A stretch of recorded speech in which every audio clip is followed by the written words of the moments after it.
Shalom saudara ngomong Tuhan. Sebelum lanjut, mari kita melihat video yang berikut.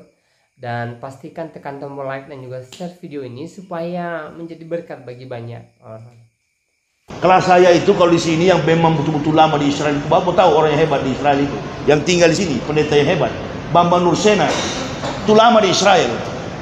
Tidak ada data secara persis. Tanggal 25 Desember itu adalah hari kelahiran anak dewa matahari. Berikut adalah tanggapan dari Bapak Bambang Nursena tentang pernyataan semacam ini. Saya mau bertanya, benarkah Yesus itu lahir pada tanggal 25 Desember? Betul memang. Orang yang menyangkal itu kan sebetulnya hanya mengenal buku-buku sejarah dari gereja Roma Katolik. Natal itu pertama kali ditetapkan bukan di Roma, tapi di Alexandria. Tahun 189 Masehi, pada masa Patriark Gereja Koptik Ortodoks, itu adalah Patriark Demetrius. Nah pada saat itu gereja ini gini loh, begitu dia keluar dari batas-batas keyahudian, artinya gereja pertama kali disebut orang-orang yang diejek oleh orang Yahudi sebagai Nostrim, kelompok Nasaren, kelompok Nasrani, itu sebetulnya ejekan orang Yahudi untuk orang Kristen. Maka Paulus disebut salah satu tokoh dari sekte orang-orang Nasrani.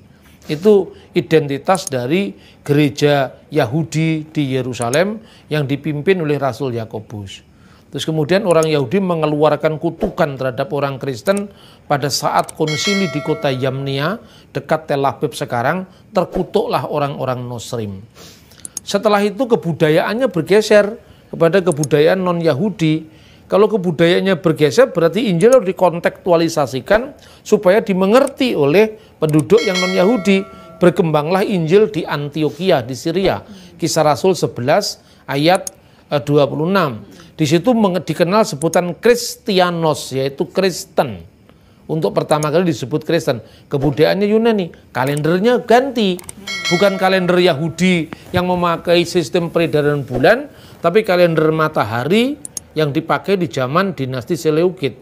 Ketika Injil dibawa Rasul Markus ke Alexandria, kalendernya memakai kalender bintang.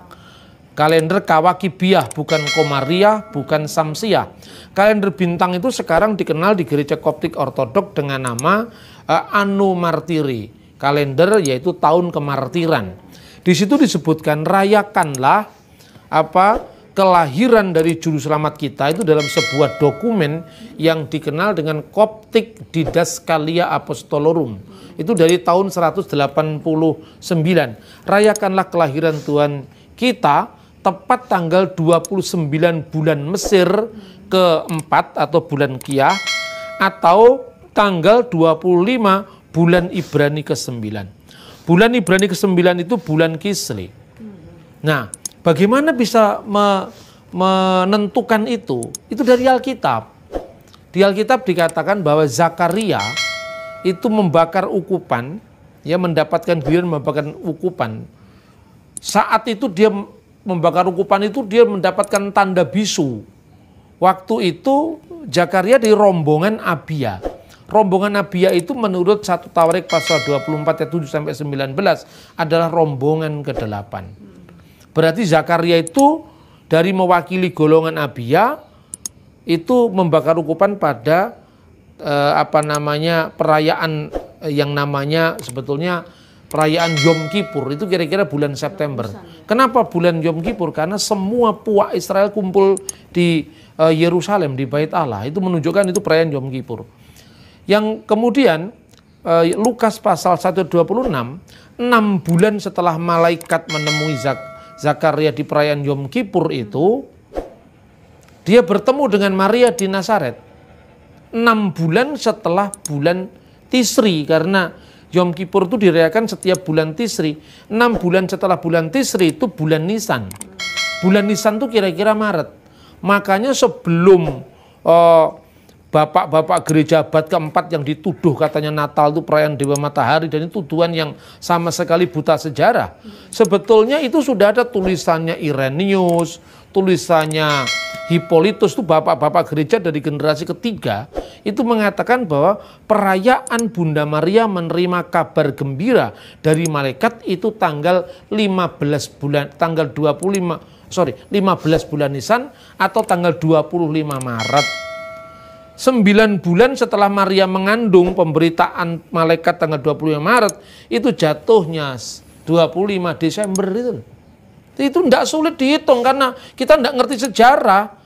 Taunya gereja cuma gereja barat, Roma Katolik, Protestan, hanya itu saja. Kita tidak mengenal gereja-gereja timur yang dari abad pertama, kedua, ketiga terus berjalan sejarahnya.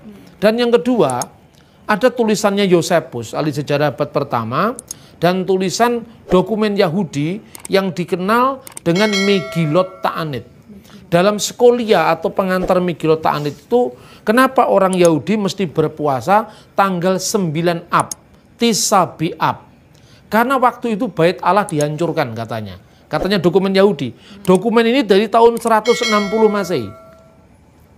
Nah, kenapa kok bait Allah dihancurkan? Karena Tuhan marah dengan umat Israel. Dan waktu bait Allah dihancurkan tanggal 9 bulan Ab itu kira-kira Agustus. Yang membakar ukupan adalah rombongan pertama, yaitu rombongan Yoyarib. Ini catatan Yahudi. Yosepus mencatat bait Allah itu mulai dihancurkan, dibakar itu bait Allah itu mulai tanggal 9 bulan Laus, yang tidak lain sama dengan tanggal 9 bulan Ab, bertepatan dengan tanggal 5 Agustus tahun 70 Masehi. Tinggal ngitung mundur ke belakang 73-74 tahun, ketemu Zakaria membakar ukupan di bulan apa, minggu keberapa? Saudara dalam Tuhan, sebelum lanjut menontonnya, ya pastikan tekan tombol like dan juga share video ini sebanyak-banyaknya supaya menjadi berkat bagi banyak. Karena kalau kita pembaca mungkin tidak mengerti nama-nama bulan Ibrani, bulan Mesir ya. Saya sederhanakan aja. Itu bulan Masehi misalnya. 9 bulan Ab itu sama dengan 5 Agustus tahun 70.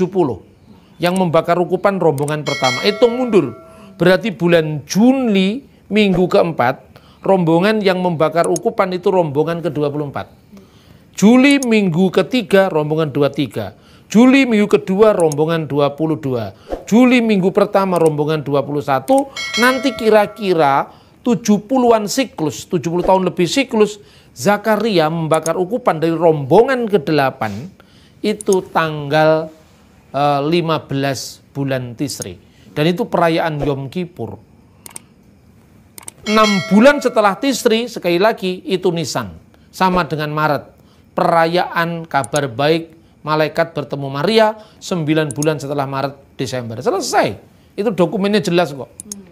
Ya, karena kita tidak mengacu pada sumber sejarah primer. Seperti kekurangan itu. Kita kekurangan di kita di situ. Betul.